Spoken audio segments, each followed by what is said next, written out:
The bout starts off pretty slowly, with a light probing attack from Lefort here. He eventually stops, and Joppich takes it over. Lefort starts again, Joppich takes the blade, and finishes. That was pretty straightforward, but the main thing we're going to look for from Joppich is his counterattack. It's a very powerful and surprisingly diverse action for him. Here, he tries to set it up by sweeping for Lefort's blade, but he times it a bit too late, and Lefort is already withheld when he sweeps and finishing when he counterattacks, so the touch goes to Lefort. So on the next touch, after putting on a bit of light pressure, Joppich makes his counterattack very early in Lefort's action, but this time Lefort changes it up as well. Instead of a withheld tempo, he goes direct, and gets the attack. Two of his setup actions having failed, Joppich now sits back and evaluates the situation again. He uses pointed line to stop Lefort's pressure, and then starts forward himself. This beating of the blade is not to maintain right-of-way, it's just to disrupt Lefort's attempts at starting, and Joppich pulls the trigger, hitting off-target through Lefort's parry. That's a pretty typical attack from Joppich, not much acceleration, just fast all the way through. Also, Lefort was looking for a distance counterattack there. A bit more cautious probing from both fencers. They're not afraid of committing to the distance, they just want the other person to commit first. Joppich constantly beats the blade while prepping, trying to get Lefort to pull his arm back. Now Joppich creates a really obvious footwork pattern: step, stop, step, stop, step, stop, and on the fourth step Lefort flushes and catches him right through the parry. I'm not sure what Joppich was trying to set up with that, but Lefort was able to time it out regardless. Joppich sticks out the point in line, and we have a very relaxed sort of waiting game here. No one really wants to do anything. Lefort's going to want to take the blade eventually if he wants to attack, but I mean, no pressure. He searches a bit lazily for it a few times, Joppich disengages. Lefort finally stops messing around and takes the blade, and now he starts a very relaxed march. Joppich keeps putting out the point in line again, because he wants Lefort to keep beating. Lefort finally pulls his arm back and Joppich starts searching, but he's interrupted by the end of the strip. That's kind of embarrassing. For those of you who don't know, stepping off the back end of the strip with both feet is a touch for your opponent. The score should now read 1-4, but they won't update it until the next touch for some reason. Anyway, a bit more probing from both sides. Lefort makes a really long attack, Joppich parries and riposts. It looks simple, but it's actually a beautiful footwork setup by Joppich. Instead of making a preparatory advance like 2 touches ago, he makes a half-advance retreat, which puts him at the perfect distance to hit. It's a simple and often overlooked but very useful footwork pattern. Joppich makes a fast marching attack. Lefort tries a distance counter, but Joppich's constant beats protect him. Now Lefort starts, but Joppich puts out pointed line, and his attack peters out. Joppich starts again. Lefort again tries a distance counter, but Joppich's beats preclude it. Pushes Lefort right to the end of the strip. There's a halt, and I don't know what that is that just fell onto the strip. Perhaps it's one of the referee's remotes. Anyway, the fencing resumes shortly. Lefort makes a marching attack, and as soon as his hand pulls back, Joppich is in counterattack mode. Lefort finishes with a cross step forwards, getting inside the danger zone of Joppich's counterattack, and finishes off target. Because Joppich likes to set up his counterattacks by sweeping for the blade a few times, it's possible, if you're fast enough, to get up in his grill before he can put the point on. But that twist makes it nearly impossible to turn a light on if you do. The only way to reliably beat Joppich's counterattack is to trick him somehow. Both fencers step forward, and Joppich attacks first, so it's his touch. But as I was saying, you have to do something to throw off his timing or distance, or change lines or something. If he sees you coming, he's going to win that action every time. Joppich makes another short attack, Lefort gets away from him.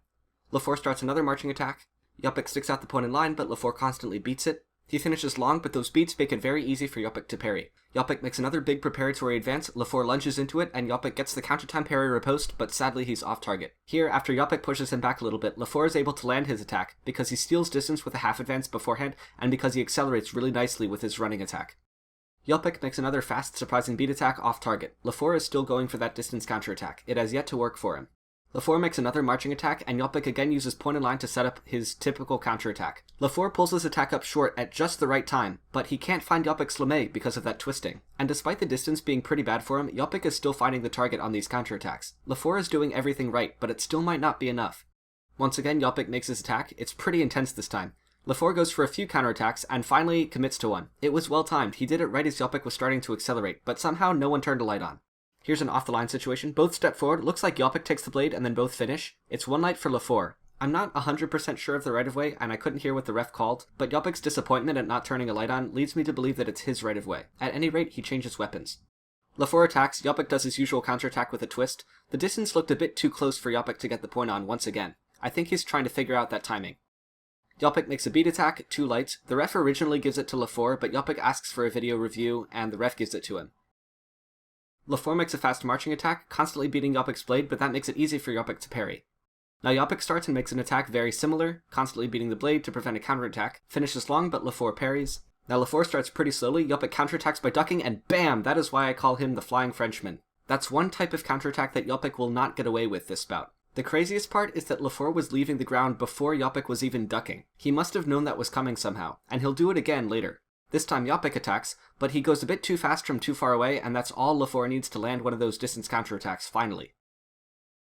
Now this is a bit silly. The period's winding down and both fencers are getting ready to stop fencing, but because there's more than 15 seconds left on the clock, that'll trigger a non-combativity rule before time runs out. So Lefort sportingly allows Joppich to hit his blade once to make sure that doesn't happen, and now the period can actually end. Lefort has the lead with a score of 8-4, and he's been doing pretty well against Joppich's counterattacks.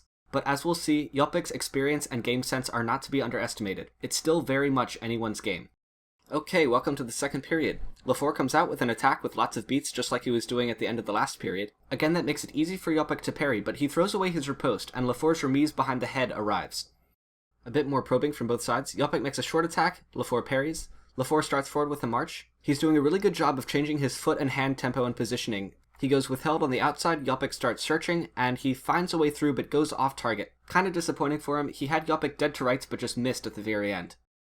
Joppich makes another kind of short attack, Lefort gets away from him. Lefort starts, Joppich goes for another one of those counterattacks, but the distance still looks a little bit too close for him. Joppich marches Lefort down the strip. Lefort tries to set up a counterattack but can't find a way to. Eventually he times it with Joppich's acceleration again, but Joppich's blade gets caught under his arm and halt is called. Immediately Joppich makes a very similar attack, but Lefort has less space this time and ends up going off the strip. Lefort attacks with good distance but misses right over Joppich's front shoulder, and Joppich sticks his arm out and gets the counterattack. Again, that was entirely Lefort's fault. He simply missed. Looks like both fencers are attacking, but the referee gives it to Joppich.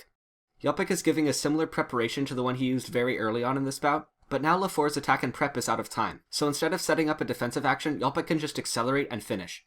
Again, Lefort stops his attack at the perfect time, but Joppich's twisty counterattack means that Lefort goes off target. I feel like it's only a matter of time before these start to click for Joppich. The next one is even closer. Lefort doesn't stop his attack, and it's one off-target light for Joppich. Both stop, both go. It's one light for Joppich, but Lefort pulls his hand back anyway, so it was not his right of way. And there goes Lefort's 5-point lead. Alright, a bit more cautious probing back and forth. Both of these fencers are staying on the blade a lot because they're really worried about those counterattacks. Speaking of counterattacks, remember what I said about Joppich? There we go. Lefort pulled his arm back, and this time the distance was perfect. Lefort knows he has to be able to stop that attack at a moment's notice, so he focuses on that a lot for this touch. Joppich goes for the same counterattack, but Lefort is able to find an off-target because he's not finishing too fast or long. Joppich starts, but Lefort finds the blade and turns it around. He finishes with a withheld attack. There's no way for Joppich to counterattack, so he searches instead, and the weapon gets out of his hand. The ref calls halt, no touch.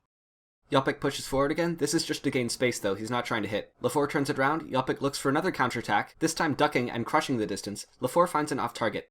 Joppich makes a straight-up running attack, Lefort parries Prime, and... oops, that looks a bit painful.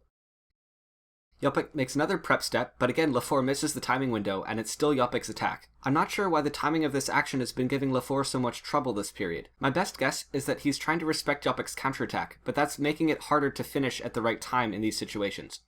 Okay, Lefort's gonna march and Joppich's gonna put out point in line. Lefort's gonna beat the blade a few times to keep right of way. As I said before, this makes it easy for Joppich to parry, but Joppich's been taking the same parry, 4, every time this action has come up. Lefort identifies this and finishes indirect to Joppich's flank. A very smart tactical decision and a well-deserved touch. Lefort tries the same tactic on the next touch, this time trying to finish to the back, but this time it's a twisty counterattack from Joppich, and he gets one off-target light. Now I know I've been focusing on counterattacks a lot, but Joppich's attacks are also getting much more dangerous as the bout progresses. Joppich makes a very nice and powerful long attack with lots of tempo changes. He doesn't give Lefort a chance to do anything except throw out a last-ditch counterattack with a twist at the very end. 2 attacks off the line, the ref gives it to Joppich, and I have no idea why. I cannot separate that. Joppich makes another really deadly attack. There's not much Lefort can do. There's blade contact and then 2 lights. The referee originally calls it as Lefort's parry riposte, but Joppich asks for a video review and the referee overturns the call in his favor. I'm not surprised, even Lefort acknowledged that one. Joppich attacks, Lefort parries. It looks like that indirect attack is going to be Lefort's favorite action against Joppich's counterattack as well, because he does it here to really good effect actually. He starts high and gets Joppich to twist and finishes low, and he's just withheld enough that Joppich's sweep for the blade does not find it. Joppich makes another attack, Lefort tries another distance counter, but Joppich stays on his blade and follows it in. Both fencers make identical actions off the line and they end up infighting. Eventually Corps happens and no touch is awarded.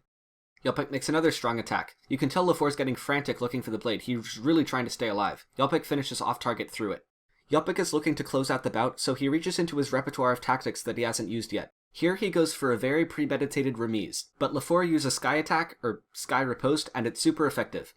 Joppich makes another really powerful attack, but Lefort finds the blade one too many times for his liking, so he gives it up. Lefort starts to march, Joppich goes for another twisty counterattack, but Lefort finishes short just in time and finds the target. And the final touch is just another long attack from Joppich and an attempt at a distance counter from Lefort. That's the bout 15-13, and a very fun one to watch at that. One of the reasons I love watching Joppich fence is that it's very easy to see what cues he's taking from his opponent and why he's deciding to do what he does. The question